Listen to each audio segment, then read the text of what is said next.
ମାନେ ସବୁ ରାଇଟ୍ ନା ଆଜି କାମ ଧନ୍ଦା କିଛି ନଥିଲା ହେଲେ ବସିକି ଭାବୁ ଭାବୁ ଗୋଟେ କଥାଟା ମୋର ପିଲାଦିନର ମନେ ପଡିଲା। ସେ ଟାଇମରେ ଆମର ଗୋଟେ ସିରିଏଲ ଦଉଥିଲା ତୁଳସୀ ତୁଳସୀ ଅ ହେଲେ ତମେ ଯଦି 90s ର ପିଲା ହେଇଥିବ ହେଲେ ସିରିଏଲଟା ନିହାତି ତମ ଜୀବନର ଗୋଟେ ଥର ଦେଖିଥିବ। ତ ଏଇ ସିରିଏଲର ଟାଇଟଲ ସଙ୍ଗଟା ସମାନ ଆରମ୍ଭ ହଉ ଲାଇଟଟା ପାଟିକିନା କାଟିଦବ। ଲାଇଟଟା କଟୁ କଟୁ ସିଆଡେ ବୋଉ ରୋଷେଇ ଘର ଗୁରାଳି ଛାଡେ ପିଲା କୋଉଠି ରହିବା ସେ ଡିବି ମାଚି ଧରିକି ଆ ମତେ କିଛି ଦଉନି ସବୁ ଅନ୍ଧାର ହେଇଗଲା।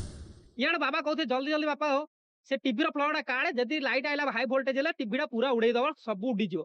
ତ ଇଆଡେ ଟିଭିର ପ୍ଲଗ କାଢିକି ସିଆଡେ ବୋଉକୁ ଟିଭିଟା ଦେଇକିରି ଯଦି ଶୀତ ଦିନ ହେଇଛି ସବୁ ଘରେ ବସିଏ ଆଉ ଯଦି ଭୁଲରେ ଖରା ଦିନଟା ହେଇଯାଇଥିବ ତାହେଲେ ସବୁ ଜାଗ କାଣ୍ଡେବେ ସମାନ ଛାତ ଉପରେ ଆମର ଗୋଟେ ଡିଜେ ସିଷ୍ଟମ ଥିଆର କି ଡିଜେ ସିଷ୍ଟମ ଜହ୍ନ ଆଲୁଅଟା ପଡିଥିବ ତାରା ଯାକ ଟିମି ଟିମି ହଉଥିବେ ସେତିକି ଭିତରେ ମଶାମାନେ ଗୀତ ଗାଉଥିବେ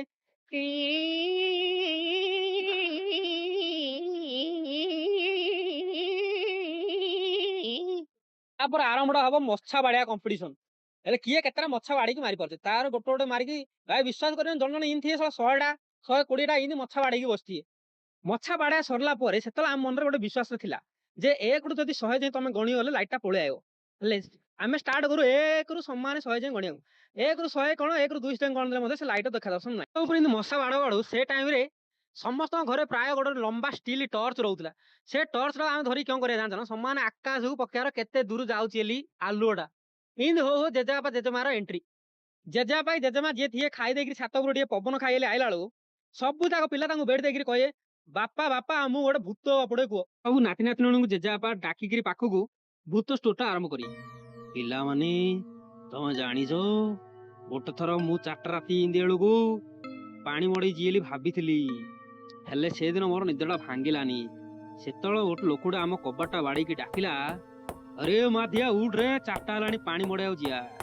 ସିଏ ଆଗରେ ଆଗରେ ଯାଉଥାଏ ମୁଁ ତା ପଛେ ପଛେ ଯାଉଥାଏ। ହେଲେ ବିଲରେ ଏମିତି ପାଣି ମଡଉ ମଡଉ ତାକୁ ମୁଁ ପଚାରିଲି ହଇରେ ସେ କିଆରିରେ ପାଣି ଭର୍ତ୍ତି ହେଲା ନା ନାଇଁ ରେ ହେଲେ ସିଆଡୁ ଖାଲି ସେ କହୁଛି ହୁଁ ଯାହା ପଚାରିଲେ ହୁଁ। ତାପରେ ଲାଷ୍ଟକୁ ମୁଁ କହିଲି ହୁଁ ହୁଁ କଣ ହଉଛି ଠିକ ଘଣ୍ଟାଟାରେ ମୋର ଟର୍ଚ୍ଚଟା ପକେଇକି ଦେଖିଲା ବେଳକୁ 2:30 ବାଜିଛି। ସେଇଠୁ ଆଉ ମୁଁ ସେଇଟା ଅଛିକିରେ ପିଲାନି ଟୋଟାଲ ଛେରି ମୁତିକି ଘରକୁ ଧାଇଁ ଯାଇଛି। ଆଉ ତମେ ଯଦି 90s ର ପିଲା ହେଇଥିବ ହେଲେ ଏ ପାଣି ମଡା ଭୂତ ଗପଟା ନିଶ୍ଚୟ ଶୁଣିଥିବେ ଆଉ ଯଦି ଶୁଣି ନହେଲେ ତମେ 90s ର ପିଲା ନାହିଁ। ଇଆଡୁ ଭୂତ ଗପ ସରୁ ସରୁ ସିଆଡେ ଲାଇଟଟା ପଟୁକିନା ପଳେଇଥିବ। ଲାଇଟ ଆସିବାର ଦେଖିକି ଆମେ ଆଉ ଅଛୁ କି ଟୋଟାଲ ପାର୍ଟି କରିକି ଘରେ ଲାଇଟ ପଳେଇଲା ବୋଲି କହିକି ତୁଳସୀ ସିରିଏଲ ଯୋଉ ଅଧା ଥିବ ତାକୁ କଣ୍ଟିନ୍ୟୁ କରିବାକୁ ପଳେଇବାକୁ। ହେଲେ ସେ ତୁଳସୀ ସିରିଏଲ ସରୁ ସରୁ ଇନ୍ତି କ୍ଲାଇମାକ୍ସ ତମକୁ ସାରିବ ତା ପରଦିନ ତମେ ତୁଳସୀ ସିରିଏଲଟା ଦେଖିବାକୁ ବାଧ୍ୟ। ଆଜିକାଲି ତ charge light emergency light inverter କେତେ କଣ ପଳେଇଲା ସେ ଟାଇମରେ ଆମେ ଟିଉସନ ଗଲା ବେଳକୁ ସମସ୍ତେ ଗୋଟେ ଗୋଟେ ଡିବି ଗଲେ କିରାସିନ ବତୀ ଆଉ ମାଚି ଧରିକିରି ଯିବାକୁ ଟିଉସନ କମ୍ପଲସରି ଥିଲା। ଯିଏ ନ ନେଇଥିବ ସେ ସେଦିନ ମାଡ ଖାଇବ। ସମାନେ ସନ୍ଧ୍ୟା ହଉ ହଉ ସିଆଡୁ ପାଟୁକିନା ଲାଇଟ ବାଇନ ଲାଇଟଟା କାଟିଦବ। ଲାଇଟ କାଟି କାଟି ଇଆଡେ ଟିଉସନ ଦିଦି ଗୁରାଳି କରିବେ ପିଲା ଯିଏ ଯାହାର ଡିବି ଲଗେଇ ସବୁ 3 ଜଣ ହେଇ ପଡ ଟିଉସନରେ ପାଠ ପଢିକି ଘରକୁ ଫେରିକି ସକାଳୁ ଶୋଇକିରି ଉଠିଲା ବେଳକୁ ସୁଁ କଲା ବେଳକୁ ସମାନ ଟାଟିଆଡ କଳା ବୋଦକା ସିଙ୍ଗାଣି ଗାଦୁଲ ବାହାରିବ। ସେତେବେଳେ ଆମ ଘରେ ଗୋଟେ ଛୋଟ ଫୋନଟେ ଥିଲା ତା ନାଁ ଥିଲା ସାମସଙ୍ଗ ଗୁରୁ। ସେଥିରେ ମୁଁ ଲାଇଟଟା ଯାଉ ଯାଉ ଇୟରଫୋନଟା କନେକ୍ଟ କରିକି FM 90.5 ଲଗେଇଦେଇ ତାଇରେ ଦେଇଥିବ କୃଷକ ଆମର ବନ୍ଧୁ ତାଇରେ କୃଷିର ଟିପ୍ପଣୀ ଦଉଥିବ ତା ସହିତ ମଝିରେ ମଝିରେ ଗୋଟେ ଗୋଟେ ଗୀତ ଦଉଥିବେ। ସେ ଗୀତ ଶୁଣି ଶୁଣି ମୁଁ ଟାଇମ ପାସଟା କରିବାର।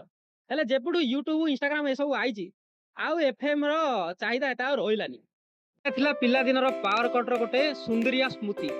ଭିଡିଓ ଯଦି ଭଲ ଲାଗିଛି ନିଶ୍ଚିତ ଗୋଟେ ଲାଇକ୍ ଟେ କରିବ। ରହିଲି ଜୟ ଜଗନ୍ନାଥ।